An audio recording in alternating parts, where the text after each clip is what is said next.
Certains manifestants ont en fait tagué des étoiles de David en référence en fait à la Shoah sur les terrasses de café. Une manifestante a tout simplement giflé un serveur qui essayait de la repousser pour éviter qu'elle dégrade en fait tout simplement la terrasse. Jean-Pierre Mercier, qu'est-ce que ça vous inspire, ces manifestations qui à chaque fois par des éléments qui sont bien sûr minoritaires, mais finalement dérapent quand même?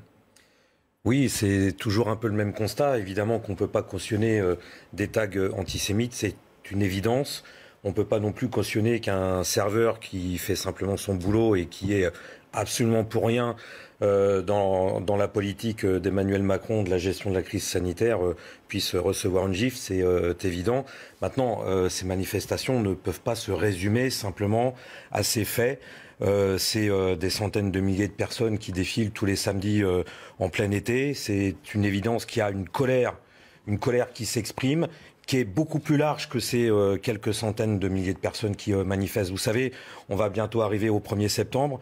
C'est la date fatidique où les employeurs vont pouvoir avoir les mains libres pour pouvoir exercer une pression absolument inadmissible sur les travailleurs, sur les salariés qui sont en contact avec le public.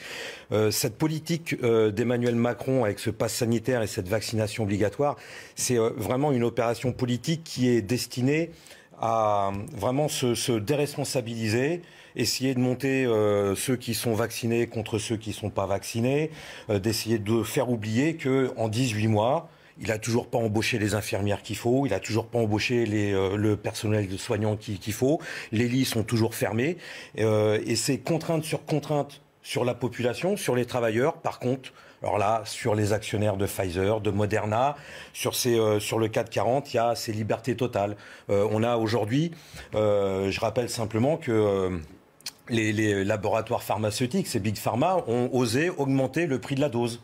Voilà, et ça a posé de problème à personne. Aucun chef d'État n'est sorti de ses gonds et a dit non, c'est pas possible, il faut interdire ça. Les brevets qui, au tout début, quand les vaccins ont été découverts, les brevets où Emmanuel Macron, même le pape, demandait que ça soit versé dans le domaine public, c'est toujours la propriété privée de ces actionnaires, non pas des chercheurs et des scientifiques qui se sont acharnés à trouver ces vaccins, mais c'est toujours la propriété privée de ces actionnaires. Ils se font du profit, se font du fric là-dessus, c'est inadmissible. Beaucoup de choses dans ce que vous avez dit en réaction à ce qui s'est passé à Perpignan. Je retiens simplement le prix effectivement de la dose qui a augmenté chez Moderna et Pfizer, notamment pas AstraZeneca, parce que c'est un laboratoire public du Royaume-Uni. La justification de ces laboratoires, c'est qu'on fait payer aux pays les plus riches des doses plus chères pour approvisionner les pays en développement. On en pense ce qu'on veut, on en pense ce qu'on veut. Je vous parle de la justification, je remets des faits. Là où vous avancez, bien évidemment, une réaction politique. Je remets juste ça. Les faits. Alors, juste pour allez-y, mais simplement répondre, pour que nos téléspectateurs comprennent bien.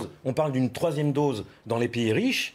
Et dans les pays pauvres, il n'y a même pas le début de la première goutte de la première dose. On espère justement, à travers différents programmes comme COVAX ou ACTA, que les premiers pays auront ces doses de vaccins. Je remets juste simplement des faits au milieu d'un propos très politique. Noël, je peux pas laisser dire ça. À Haïti, par exemple, l'hôpital central de Port-au-Prince, il n'y a même pas un service Covid.